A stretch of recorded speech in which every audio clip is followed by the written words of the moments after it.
I wish I could take today's big climate and energy announcement seriously.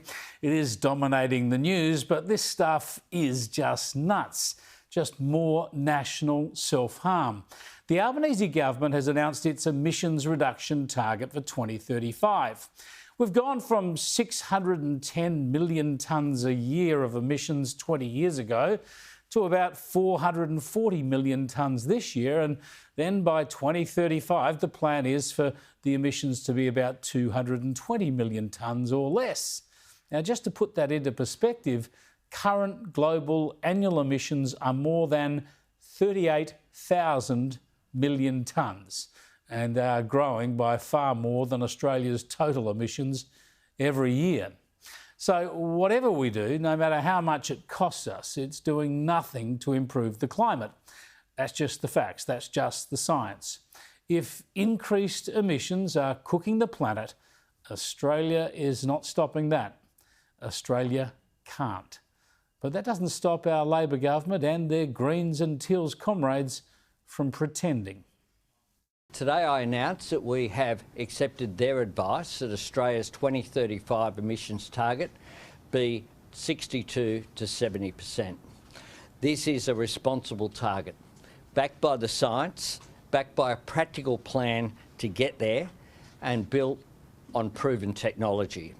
It's the right target to protect our environment.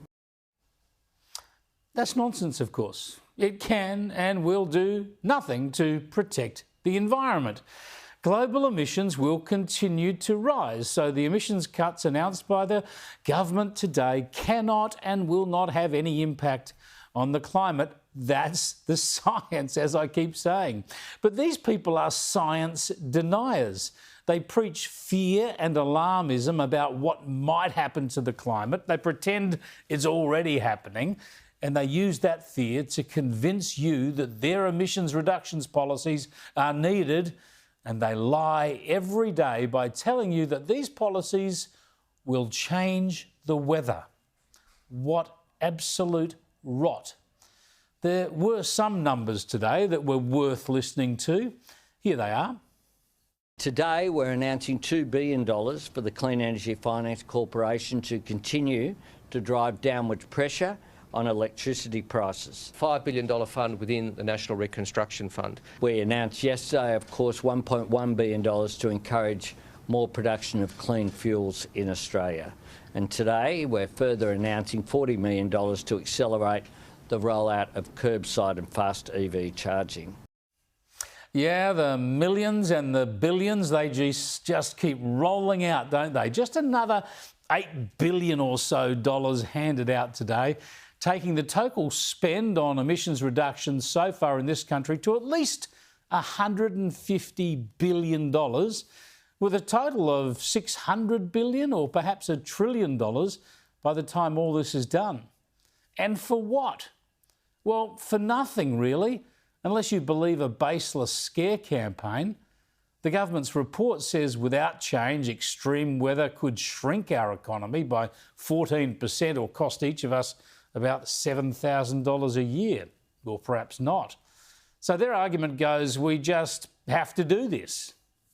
What we know is, if we don't act, there will be a cost to the economy, as the Treasurer has outlined. There'll be lower wages, lower growth, less jobs, and we know that it is in Australia's interest to have an orderly transition. That is what we intend to do. Thank you very much. Yeah, so we'll have lower wages, higher costs, fewer jobs, all that now, so that we don't have lower jobs and lower wages in the future. It's just madness. It does not stack up.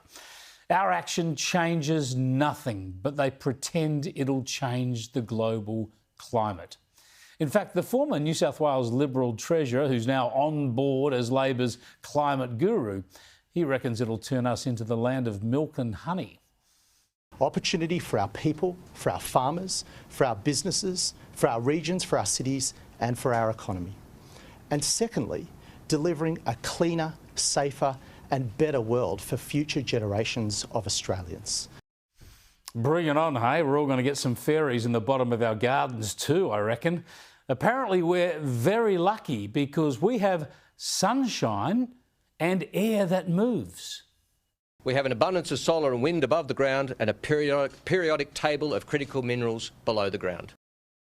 Yeah, here we were thinking that centuries of innovation and technology on the back of cheap and reliable energy had delivered us housing and road transport and heating and cooling and creature comforts and refrigeration, medical care, industry, agriculture, air travel, communications. But apparently the real bonus was staring us in the face all along. We've got sun and wind. And as for those minerals in the ground, well, if only we had machinery to get them out of the ground and process and smelt them without burning any fossil fuels. That'd be handy.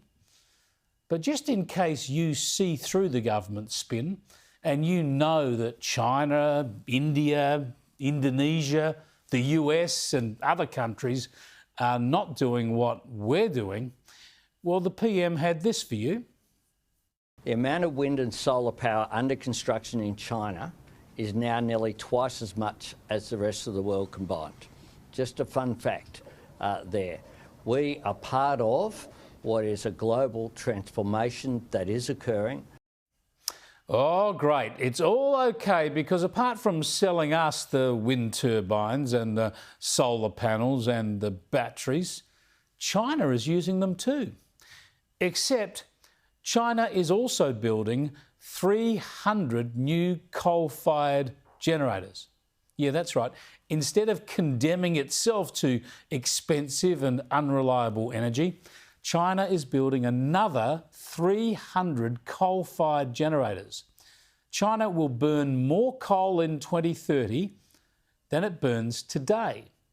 It'll have a lot more renewables, sure, but it'll have much more coal-fired generation too. Oh, and that means, of course, it'll have more emissions. And its emissions growth, the extra emissions to come from China, will more than make up, many times make up, for the cuts that Australia has just promised to deliver. Even the government's report admits global emissions are yet to peak. They're still rising. So despite all the billions of Australian dollars spent and all the power bill rises and all the spending to come, the climate will not be any better or worse than it was going to be anyway. We will just be poorer. All pain, no gain.